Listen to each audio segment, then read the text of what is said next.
Hey guys, it's Crondis here today, and today I'm going to be bringing you a new segment of videos that I call a RuneScape discussion. So unlike our Thoughts On series where we talk about new content and new quests and our general thoughts on that, this segment is going to be basically me sitting down with you guys, going full podcast style, and just giving our thoughts on things that have already happened, past content, things that we may take issues with, or just our general thoughts on stuff. So today we're going to be talking about the quest Salt in the Wound, and this comes in a response to some questions that I received after my video, All RuneScape Quests Reviewed in 10 Words or Less. So, Salt in the Wound is bad for reasons that I think we all know at this point. I'm not going to get into too big of detail into why it's bad. I think at this point that's kind of just beating the dead horse, because it's been over and over and over discussed why it is, just bluntly put, a very shit quest. And that was basically what my review was on that video. So, but just to give you guys a rundown, just in case you're unaware, but I'm sure you're all not, the quest basically runs everything that the series was driving into the ground. Sleeslug and a Slug Menace were basically setting up and to a lesser extent Kenneth's Concerns, we're setting up very Lovecraftian horror themes. You had the Slug Queen controlling this lady in this horrible form in, Slug Menace. You had the return of the Slug Prince possibly coming back, which was, hinted at. Kenneth's Concern was not as great as the first two quests in the series, but it wasn't terrible. I mean, it set some things up for the future, such as Kenneth being really weird. And Salt in the Wound just kind of takes everything that the quest was going for and just beats it with a hammer. You have Kenneth suddenly growing up, which is just an odd plot point. Like, I understand what they were kind of going for with it, it's just, he's so powerful that he just decided to grow up. But it really doesn't make sense in the end of it. Then you have Sir Tiffy's niece just coming out of nowhere as a character, you have random Demonheim inclusion, and you have the pillar ending. So, and it's not even me as a player saying this is bad. I said it is. I am a player and I do say it's bad. But even Jagex realizes it's bad to some extent. The pillar issue was mocked in the Fremennik Saga. Thok it to him. Or maybe it was Thok your block off. I think it was the second one.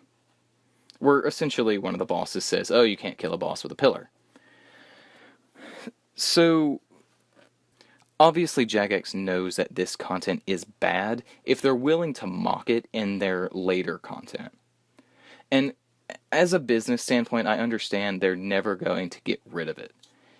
It would be bad to say, we fucked up. That's just a business thing and it won't happen.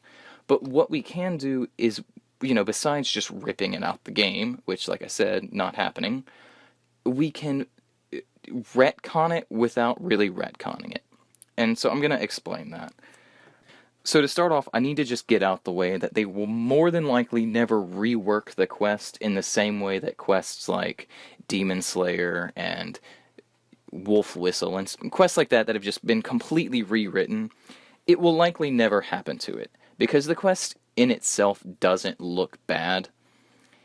It's just, if you understand anything about the quest and about the series, that's where its inherent terribleness comes from. So they're not going to just simply say, okay, we're going to rewrite the quest, we're going to rework it. It's not going to happen. What we have to do is we're going to have to build on the quest by adding to it, but at the same time retconning it. So the way that I have basically come down to the point of doing this is saying we need to add a sequel. And you might be thinking, well, it was a finale. Well, we can say that it wasn't. So my idea simply comes down to a quest that follows up from Salt in the Wound, where your player goes up to either Tiffy or someone in Witch Haven, and you mention the events that occur in Salt in the Wound. And so you say this, and they all tell you, actually, no, what are you talking about? This didn't happen. Like, say you go to Tiffy, and you say, oh, hey, the battle that we had with your niece was, that was pretty cool or something. And he says, well, what do you mean I don't have a niece? And you say, oh, yeah, you do. You sent her to fight with us, and now Mother Malum is dead. And he will just respond to, oh, no, you're just crazy. That didn't actually happen. Or, something to the extent, not necessarily, but this just gets you on the track of thinking, something's fishy about the events that occurred in Salt in the Wound. So let's say after that you go to Witch Haven, and you go and you find Kenneth, and you're looking for him all in his adult form, and you see he's a kid again. And you say, oh, well, hey, why did you turn back into a kid? And he's like, what are you talking about? I was never an adult. And you're like, yes, you were. You were with me at Demonheim. You blew up. And he's like, well, I've never been to Demonheim, so that's not possible. So you get the feeling that a lot of the things that you remember from Salt in the Wound is not happening. Kind of like in Forgettable Tale of a Drunken Dwarf, they kind of erase your memory, and so you don't really have the memory of what happened in the quest. Kind of like the reverse of that. So instead of, something happened and you don't remember it, you remember things that didn't happen. So, you probably go back to Tiffy or anyone really, and you end up discovering that a slug has attached itself to you, and it's actually Mother Malum's plan. So she implanted these memories in you through the slug, and it was basically a way to get you out of the way, because, in Sea Slug and Slug Menace, and like I said, Kenneth's Concern, you were screwing with her plans a lot. She wasn't really happy that you were there. You kind of got the feeling that she didn't really worry that much, because, she's very sly, and Kenneth says, oh, well, she's waiting for you. She's not afraid of you.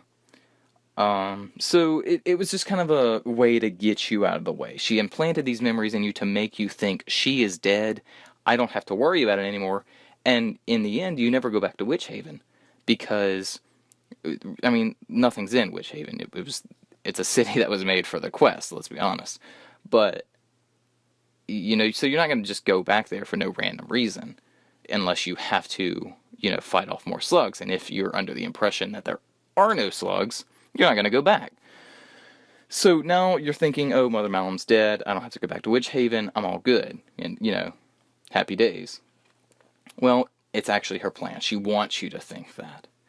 So, you find out that this slug is attached to you, you remove it, your memories from the quest kind of go away. You still kind of know that the memories are there, but everything you remember in the quest is actually wrong. If we do this, that explains away a lot of the inconsistencies from Salt in the Wound.